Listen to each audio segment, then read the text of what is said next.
Assalamualaikum warahmatullahi wabarakatuh. Jumpa lagi dengan saya Ahmad Solihin di channel YouTube yang insya Allah selalu menyajikan materi-materi pembelajaran di bidang ilmu komputer yang menarik. Baik, pada video kali ini kita akan membahas salah satu algoritma unsupervised learning atau pembelajaran tidak tersupervisi, yaitu K-means clustering yang merupakan salah satu algoritma populer di bidang klasterisasi data. Ya. Nanti insya Allah akan disertakan atau disertai contoh perhitungan dan juga studi kasusnya. Baik, mengenai supervised dan juga unsupervised sudah pernah kita bahas ya, perbedaan di antara keduanya. Salah satu yang jelas sekali adalah masalah di data atau keberadaan atribut label ya di dalam data. Kalau kita bicara supervised, di situ ada salah satu atribut khusus yang namanya label ya atau kelas ya. Sedangkan di unsupervised atau tidak tersupervisi, keberadaan label itu tidak ditemukan di dalam dataset ya. Baik, bayangkan sebuah data, misalnya di sini kita diberikan data pelanggan atau customer, ya sejumlah data, kemudian kita diminta untuk memilih data pelanggan yang potensial untuk ditawarkan satu produk tertentu, misalnya produk baru lah gitu kan ya. Kita di sini ada data customer, ada umurnya, ada education-nya, ada berapa tahun dia menjadi karyawan, income-nya dan sebagainya gitu ya. Nah, tentunya kita untuk memilih pelanggan mana yang akan kita tawari produk itu tentu harus sesuai dengan karakteristik yang jelas ya. Nah, tentunya kalau kita menggunakan cara-cara manual itu akan sulit dilakukan karena kita apalagi dengan banyaknya data ya. Nah, sehingga diperlukan teknik pengelompokan yang lebih baik, yang lebih nantinya hasilnya akan lebih efektif tentunya.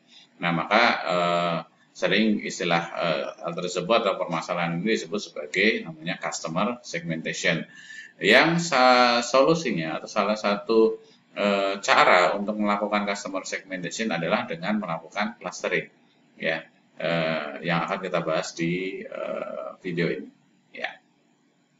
Nah, ini adalah contoh hasil segmentasi pelanggan atau hasil clustering ya. Misalnya data yang tadi setelah dilakukan proses klasterisasi itu didapati misalnya ada 3 klaster, yaitu klaster 0, 1, dan 2 ya. Nah, dari setiap pelanggan, setiap data pelanggan itu sudah dimasukkan di klaster 1, 2, dan 3. Nah, berikutnya kita tinggal melakukan analisis gitu kan ya. Kelompok-kelompok yang pelanggan yang masuk dalam klaster 0 itu yang seperti apa? Klaster yang 1 yang seperti apa? Ya, klaster yang 2 yang seperti apa? Ya, dan tentunya pada saat kita memerlukan untuk katakanlah tadi menawarkan produk baru ya, nah kita tinggal pilih customer mana yang paling potensial atau yang paling memiliki profil yang kita inginkan sesuai dengan target market yang akan kita cari gitu ya. Baik, dengan demikian akan lebih mengefektifkan proses penawaran produk tersebut. Ya. Itu contoh kasus atau dari algoritma clustering atau segmentasi pelanggan. Nah, selanjutnya apa itu cluster? Ya. Cluster ini merupakan sekumpulan data atau objek yang memiliki kesamaan ya atau similaritas ya, di antara setiap anggota cluster. Jadi dikatakan cluster itu kalau memang data-data yang menjadi anggota cluster itu memiliki kesamaan ya, atau bisa juga memiliki ketidaksamaan atau dissimilarity dengan anggota cluster yang lain. Ya, jadi ngelihatnya bisa secara inter cluster, bisa secara intra cluster. Nah, kalau kita bisa melihatnya di dalam cluster itu sendiri, maka itu dilihatnya adalah kesamaan. Tapi kalau kita melihatnya dengan cluster yang lain, maka itu dilihatnya adalah perbedaan. Ya, keduanya nggak masalah. Ya. Nah, contoh penerapan clustering itu banyak sekali sebenarnya gitu kan ya di kasusnya ya. Antara lain di retail atau marketing misalnya untuk analisis pola transaksi yang dilakukan pelanggan seperti contoh sebelumnya tadi ya. Kemudian yang kedua bisa jadi untuk merekomendasikan buku atau produk baru untuk pelanggan baru, kita harus memilih pelanggan mana yang akan kita tawari buku, kita berikan rekomendasi produk-produk baru, ya itu tentu kita harus pilih ya untuk efektivitas dari marketing itu sendiri. Kemudian di bidang perbankan ini misalnya untuk pengelompokan nasabah, katakanlah program loyalitas nasabah, misalnya kita memberikan reward atau hadiah untuk nasabah yang setia, ya tentunya dari sekian ribu atau sekian juta nasabah kita harus pilih mana yang memenuhi kriteria yang kita inginkan. Maka salah satu solusinya bisa dilakukan klasterisasi.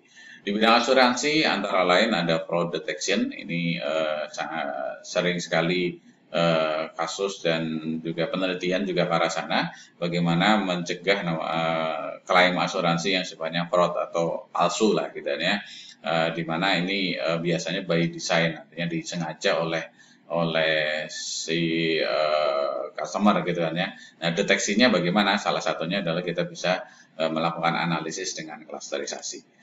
Yang terakhir di bidang berita atau penerbitan itu antara lain untuk kategorisasi berita secara otomatis.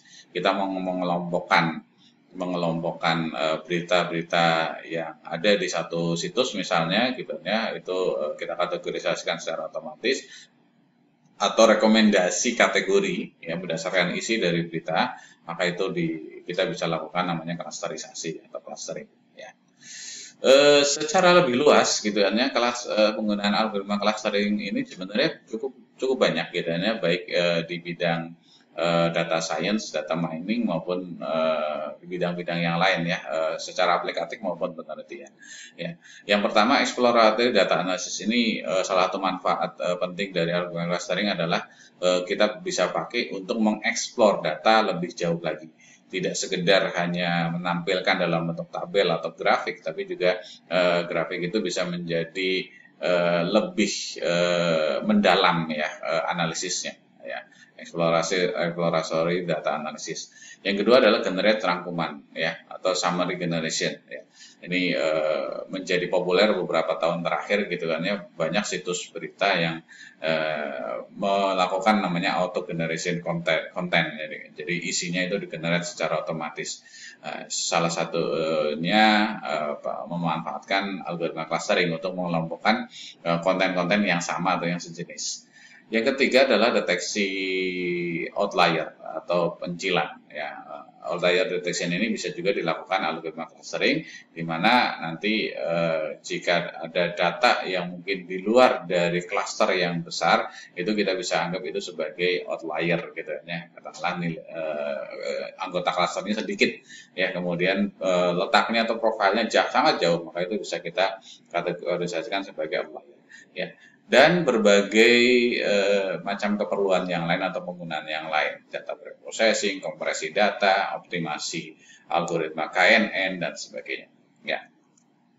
Baik, nah sekarang bagaimana algoritma clustering itu bekerja? Ada 3 jenis algoritma clustering. Yang pertama adalah namanya partitioning based. Ya. Partitioning based ini pada dasarnya adalah mencoba mengelompokkan data atau mempartisi data berdasarkan sifat-sifat dari data itu yang basicnya adalah tingkat kedekatan ya atau kesamaan atau ketidaksamaan di antara data itu sendiri. Ya, beberapa algoritma penting dari yang termasuk dalam partitioning based antara lain ada K-means yang akan kita pelajari sebentar lagi. Yang kedua adalah K-medoid, K-median dan juga fuzzy K-means ya.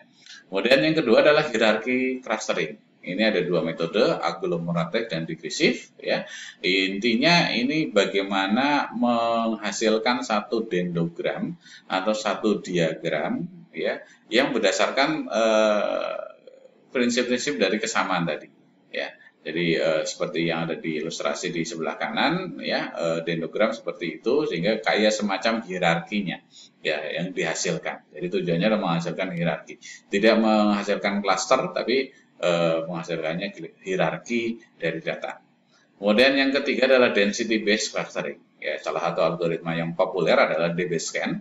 Ya, ini sering digunakan untuk data-data yang sifatnya non-linear ya, data-data yang memang memiliki sebaran data yang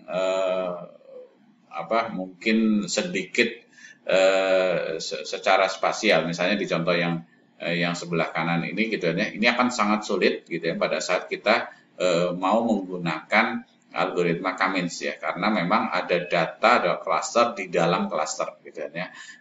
Ini sering muncul kalau kasusnya adalah data-data spasial atau data pemetaan gitu ya. Ini banyak menggunakan algoritma density based atau DBScan. Ya. Baik, kita akan bahas sekarang algoritma Cummins. Ya, ini merupakan algoritma mendasar dari algoritma clustering. Ya, nah prinsipnya apa gitu ya? Seperti tadi sudah disebutkan. Algoritma Cummins ini bersifat iteratif, ya.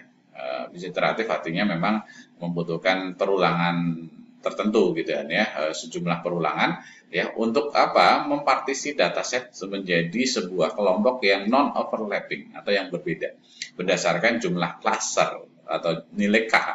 K di dalam Cummins ini artinya jumlah cluster ya, yang mana setiap titik data hanya memiliki satu kelompok gitu ya. Oke, kemudian Cummins ini mencoba membuat titik data intra-cluster semirip mungkin. Jadi di dalam cluster itu sendiri dibuat semirip mungkin. Ya, jadi data-data yang mirip itu dikelompokkan menjadi satu. Ya, prinsipnya begitu. Cummins itu menetapkan poin data ke cluster sedemikian rupa sehingga jumlah jarak kuadrat antara titik data dengan pusat massa cluster adalah minimal ya. Ini definisi teknis dari mirip, kemiripan di dalam cluster adalah ya jaraknya antara pusat data, pusat cluster yang nanti disebut sebagai centroid itu menjadi minimal. Ya, artinya dekat sekali dengan pusat cluster. Semakin dekat semakin baik. Kemudian semakin sedikit variasi di dalam suatu cluster, maka semakin homogeen atau semakin serupa ya data di dalam cluster yang sama tersebut. Ya. Baik, apa itu similarity dan dissimilarity gitu kan ya? Ya, similarity atau dissimilarity ini saya kira kita cukup memahami intinya kesamaan atau ketidaksamaan di antara data. Ya. Nah, cara pandang dari algoritma clustering itu bisa secara intra-cluster di dalam cluster itu sendiri adalah kita cara pandangnya bisa memaksimalkan similarity atau memperbesar kesamaan atau meminimalkan ketidaksamaan atau perbedaan. Ya, dua cara pandang ini boleh kita lakukan gitu ya. Saya kira sama saja kan berkebalikan. Ya, kalau kita lihatnya secara intercluster, antar cluster itu maka kita harus meminimalkan similaritas dan memaksimalkan dissimilarity. Ya, meminimalkan kesamaan dan memaksimalkan perbedaan. Kalau itu bicara antar cluster. Ya. Baik, bicara mengenai perhitungan similarity, sebenarnya sudah kita bahas pada video terkait dengan KNN ya. Ada banyak ya metode perhitungan similaritas, antara lain ada jarak equidistant distance, ada jarak city block, ada Chebyshev, ada Minkowski, Canberra dan sebagainya ya. Yang masing-masing tentunya kita bisa gunakan gitu ya.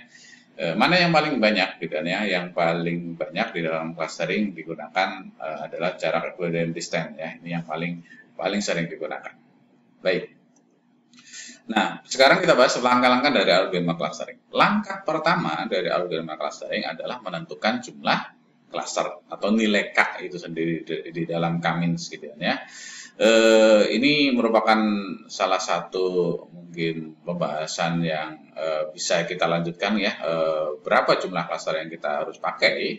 Ada dua cara sebenarnya gitu ya. Yang pertama adalah dengan melihat kebutuhan atau mungkin kebutuhan bisnis gitu, tujuan dari clustering itu sendiri. Kita mau bagi data menjadi berapa?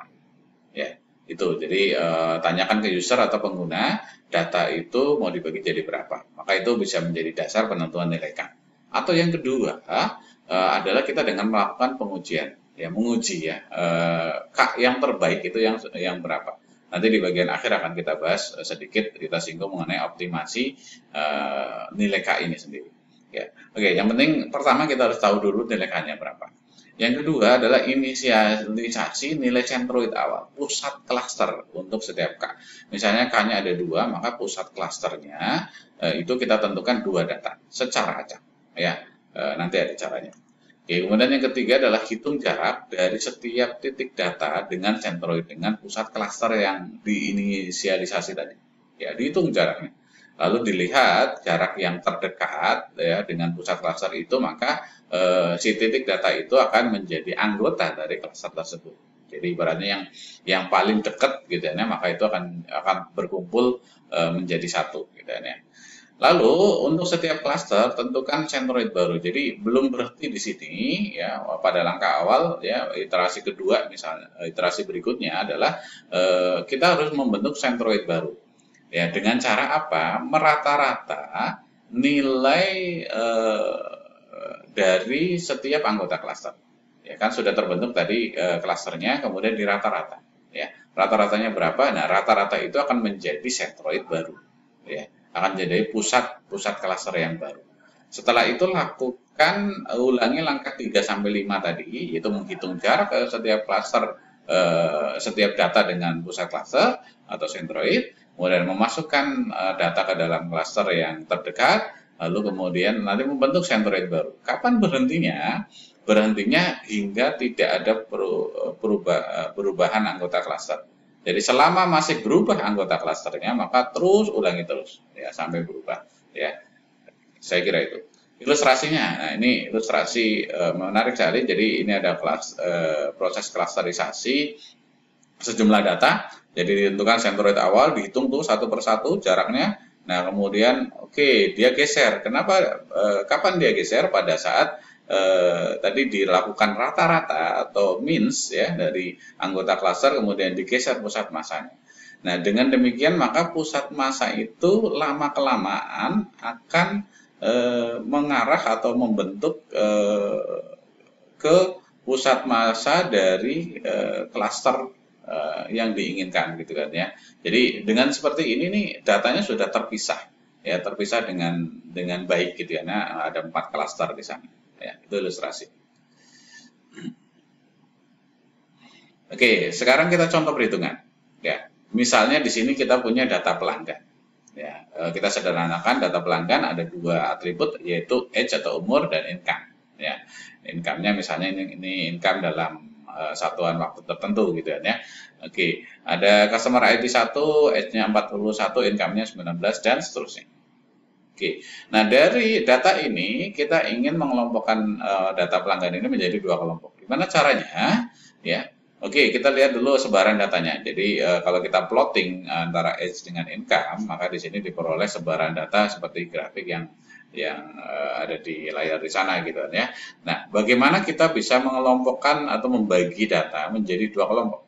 Ya, kan bisa jadi dari kelompok ini dari kalau kita secara manual mungkin kita bisa saja gitu ya. Ini kelompok 1 lah gitu ya. Ini kelompok 2 gitu ya. Nah, atau misalnya kelompok 2-nya itu yang sebelah atas, kemudian ini kelompok 1 dan seterusnya. Nah, tapi bagaimana caranya kita membagi data itu dengan prinsip algoritma clustering gitu ya, dengan K-means tentunya ya. Nah, oke, langkah per langkah. Langkah pertama tentukan jumlah klaster. Karena tadi di kasus kita sudah disebutkan diminta membagi data menjadi 2, maka jelas nilai K-nya adalah sama dengan 2. Jadi nilai K-nya 2. Kalau kita ingin bagi data menjadi 3, ya K-nya sama dengan 3. Ya. Oke, langkah berikutnya adalah setelah kita tahu K adalah menentukan sentroid awal secara acak. Ya. Nah, maksud secara acak itu bagaimana? Gitu ya. Cara penentuan sentroid awal secara acak ada 2. Pertama, bisa jadi kita memilih salah satu data untuk setiap atribut. Jadi secara acak. Ya, misalnya di sini ada atribut age gitu ya. Atribut age gitu ya, dari data sekian banyak gitu ya, itu dipilih secara acak. 41, 47, 33 dan seterusnya itu kita pilih secara acak. Ya, salah satu titik. Kemudian berikutnya juga income juga sama, dipilih secara acak. Nah, kemudian itulah akan menjadi sentroid awal. Atau acak yang kedua adalah benar-benar membangkitkan bilangan acak sesuai rentang data dari nilai age dan income. Jadi edge-nya ini kan rentangnya antara 26 sampai 47. Maka kita acak ya. Bisa jadi ketemunya 45 ya. Bisa jadi 45 itu tidak ada titiknya di sini, tapi nggak apa-apa. Ya, itu boleh ya. Income juga demikian. Ya, jadi ada dua cara ya.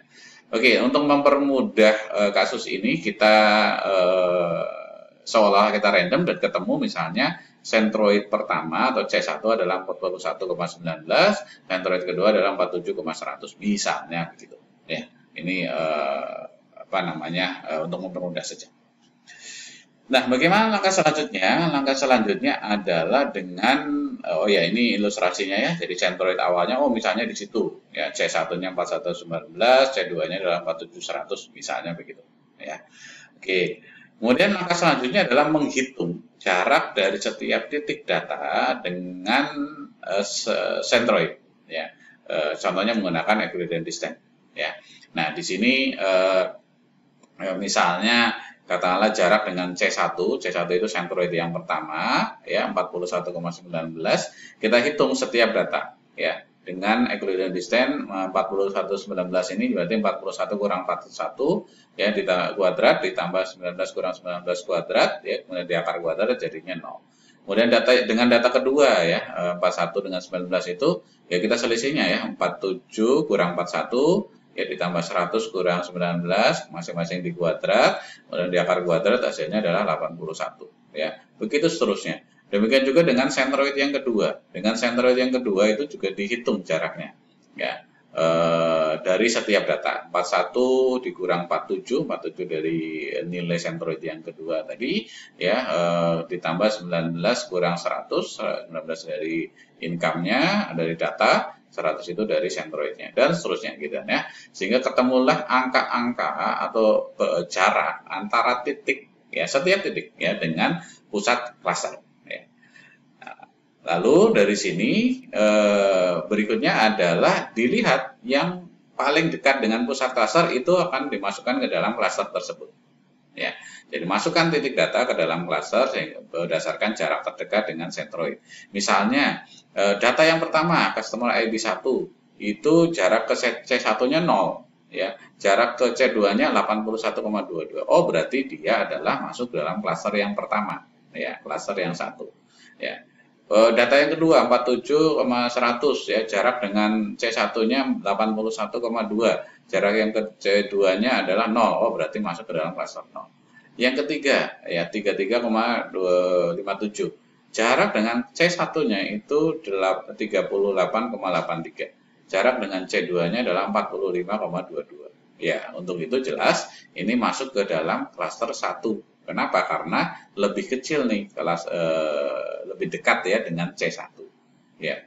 Demikian juga data-data yang lain ya. Jadi masuk klaster 1 dan 2-nya berdasarkan nilai jarak yang lebih dekat dengan pusat klaster yang mana ya. Apakah sudah berhenti sampai sini? Belum ya. Kita lanjutkan iterasi yang berikutnya atau sehingga dari data tadi ini rekapnya adalah kita bisa jadi menjadi dua klaster ya. Klaster 1 itu adalah klaster nomor 1 3 4 7 9, klaster 2 2 5 6 8 dan 10 ya. Oke, kita lanjutkan ya. Setelah ketemu gitu kan ya setiap klaster ini sudah terbentuk ya, tapi kan ini kan belum final ya.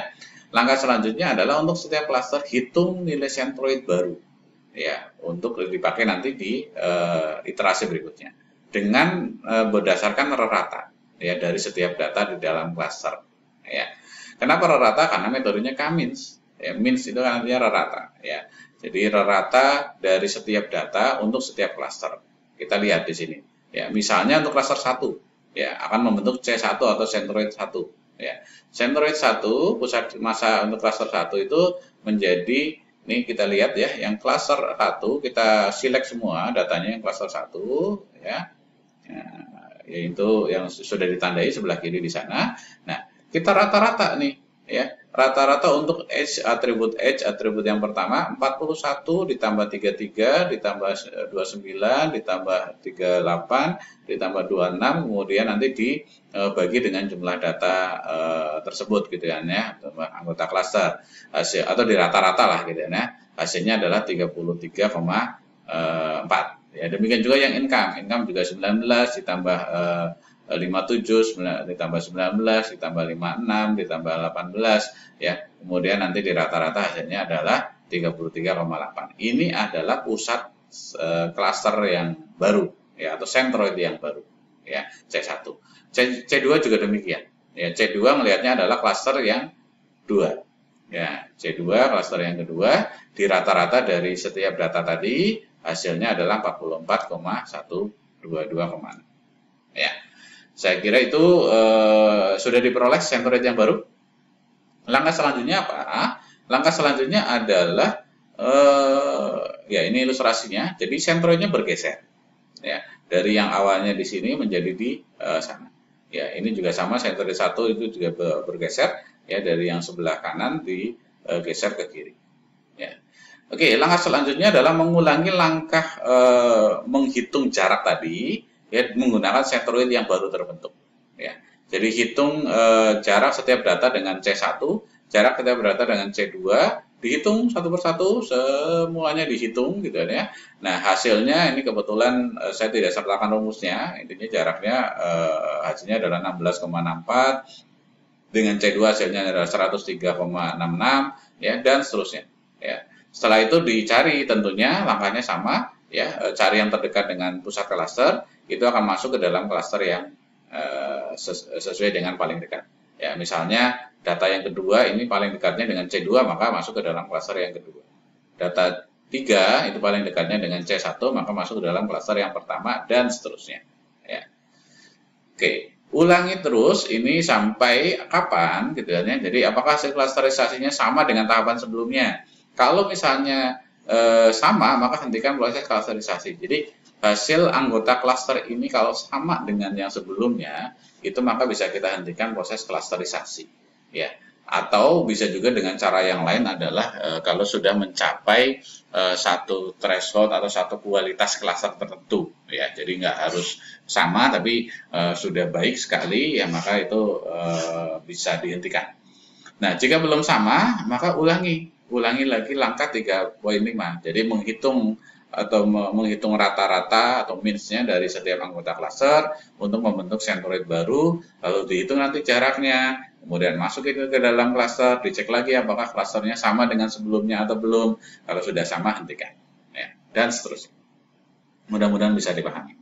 Ini rekapnya ya. Ini adalah data yang pertama tadi ya, membentuk iterasi yang pertama, ini adalah klaster atau sentroid baru ya. Kemudian dari sini iterasi kedua adalah menggunakan sentroid baru, dihitung jaraknya untuk setiap data C1 dengan C2, karena hasilnya masih berbeda antara hasil klaster pertama dengan kedua. Ini yang tanda merah ini yang berbeda. Awalnya di sini di iterasi 1 itu masuk ke dalam C2, di sini berubah menjadi C1. Nah, ini kan artinya berbeda ya anggota klasternya. Nah, maka dihitung sentroid baru. Ya, setelah dihitung sentroid baru, gunakan untuk iterasi berikutnya, ya, C1, C2. Nah, ternyata dibandingkan hasil klasterisasinya masih berbeda juga. Dilihat di sini ada data yang ke-6 yang di iterasi yang kedua itu masuk ke dalam C2, di iterasi yang ketiga masuk ke dalam C1. Ini artinya belum sama, sehingga dihitung sentroid baru lagi, kemudian lakukan iterasi yang keempat, ya. Setelah dihitung jaraknya dengan iterasi yang keempat, ternyata hasil klasterisasinya sudah stabil atau sudah sama antara iterasi 3 dan 4. Karena sudah sama, maka sudah selesai ya, dihentikan perulangan ya. Jadi itu rekapnya kurang lebih bagaimana proses klasterisasi dengan K-means ya. Nah, tadi di awal saya menyinggung mengenai optimasi nilai K ya. Nah, nilai K ini merupakan salah satu faktor atau krusial ya, baik tidaknya nanti hasil dari pengelompokan ya. Oke, semakin kecil nilai K, kalau kita tentukan nilai K itu kecil, maka pembagian klasternya menjadi cepat. Tapi mungkin akan ada kelompok-kelompok yang seharusnya terpisah, tapi menjadi satu kelompok, gitu ya. Nah, tapi kalau sebaliknya, kalau kita tentukan nilai K itu dengan besar, maka mungkin akan sulit membuat analisa yang baik karena memang terlalu banyaknya kelompok, gitu ya. Atau juga lama ya prosesnya karena K-nya sangat banyak. Ya. Oke, nah jadi pasnya berapa nilai K, gitu ya. Nah, penentuan K terbaik itu dapat dilakukan berdasarkan ukuran dari kualitas hasil klasterisasi. Selain tadi ya, sesuai dengan kebutuhan bisnis tentunya. Ya, beberapa ukuran kualitas klaster, misalnya kita bisa menggunakan sum square error, ya. Ini intinya jarak antara titik ya di dalam satu klaster itu berapa ya. Kemudian ada DBI, ada silhouette coefficient, ada run index, mutual information dan sebagainya. Ya, kita bahas lain kali untuk masing-masing ukuran klaster ini. Tapi untuk mengoptimasi nilai K, salah satunya adalah kita harus gunakan kualitas klaster ya untuk menilai apakah suatu klaster itu baik atau tidak. Ya, contohnya dengan metode elbow. Ya, jadi untuk mengetahui jumlah klaster, kita lakukan perbandingan kualitas klaster untuk setiap pilihan K. Misalnya kita coba dengan K2, itu nanti kualitasnya berapa? Dengan K3, K4, K5, K6, sampai sekian, gitu, sesuai dengan yang kita perlukan, itu kita perbandingkan. Ya, kemudian kita tampilkan dalam bentuk grafik misalnya seperti ini. Ini contoh grafik yang semakin lama jumlah klaster, maka errornya pasti akan semakin sedikit. Errornya pasti akan semakin kecil. Ya, artinya kualitas klasternya akan semakin baik. Tapi tentunya dengan jumlah klaster yang banyak, tadi analisisnya akan semakin sulit dilakukan. Ya, kalau klasternya sedikit, errornya besar. Ya, tapi analisisnya gampang. Nah, sehingga kita perlu menentukan kapan atau titik mana yang menjadi trade off, yang menjadi pertemuan yang terbaik di antara keduanya. Nah, kita bisa menggunakan metode elbow atau siku. Jadi dilihat dari grafik ini kapan terjadi perubahan yang signifikan. Ya, kalau dalam grafik ini terlihat sikunya, kalau ini kita bayangkan sebagai tangan ya, tentu sikunya jelas. Sikunya adalah di bagian sini, ya, yaitu nilai K-nya 3, 4, dan 5. Ya, dari grafik ini maka disarankan pengelompokannya itu adalah bisa dikelompokkan menjadi 3, 4, atau 5. Ya. Itu penentuan nilai K berdasarkan metode elbow. Oke, baik.